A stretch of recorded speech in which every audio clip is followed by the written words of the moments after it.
What are the factors leading to the formation of the Thar Desert?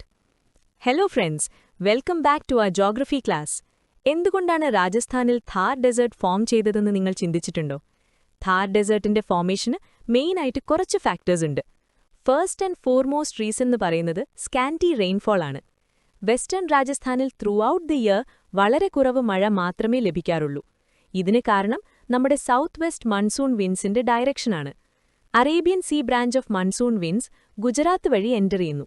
പക്ഷേ ഈ winds Aravalli മൗണ്ടൻസിന് പാരലലായിട്ടാണ് pass ചെയ്യുന്നത്. ഈ മൗണ്ടൻസ് വിൻഡ്സിനെ ഒബ്സ്ട്രക്ട് ചെയ്യാത്തതുകൊണ്ട് അവിടെ മഴ പെയ്യുന്നില്ല. അതുകൊണ്ട് റെയിൻ ബെയറിംഗ് വിൻഡ്സ് രാജസ്ഥാന്റെ ഇന്റീരിയർ പാർട്സിലേക്ക് എത്തുന്നില്ല. ഇത് കാരണം അവിടെ dry and arid climate form ചെയ്യുന്നു. ഇനി രണ്ടാമത്തെ കാര്യം bay of Bengal branch of monsoon ആണ്.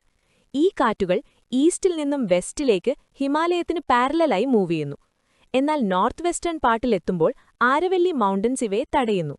കോൺസിക്വന്റ്ലി ഈ വിൻഡ്സിൽ നിന്നും ഥാർ ഡെസേർട്ടിന് മഴ ലഭിക്കുന്നില്ല. അതായത് രണ്ട് മൺസൂൺ ബ്രാഞ്ചസിൽ നിന്നും ഇവർക്ക് മഴ കിട്ടുന്നില്ല. മറ്റൊരു ഇമ്പോർട്ടന്റ് ഫാക്ടർ എന്ന് പറയുന്നത് ഹൈ റേറ്റ് ഓഫ് ഇവാപ്പറേഷനാണ്. ഇവിടെ എപ്പോഴും വീശുന്ന ആരിഡ് വിൻഡ്സ് റെയിൻഫോൾ പോസിബിലിറ്റി വീണ്ടും കുറയ്ക്കുന്നു. എക്സ്ട്രീം ചൂട് കാരണം ഉള്ള വെള്ളം കൂടി ഇവാപ്പറേറ്റ് ആയി പോകുന്നു. മില്യൺസ് ഓഫ് ഇയേഴ്സ് ആയിട്ട് ഈ സെയിം അറ്റ്മോസ്ഫിയറിക് കണ്ടീഷൻസ് ആണ് അവിടെയുള്ളത്. ഒരേ കണ്ടീഷൻസ് തുടരുന്നതുകൊണ്ടാണ് ആ പ്രദേശം ഒരു ഡെസേർട്ടായി മാറിയത്.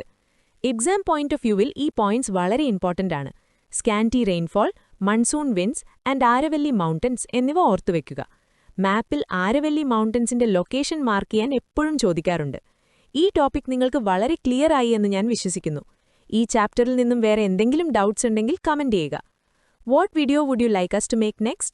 Give your suggestions in comments. Online for all of Kerala, offline for Palakkad. Join us today.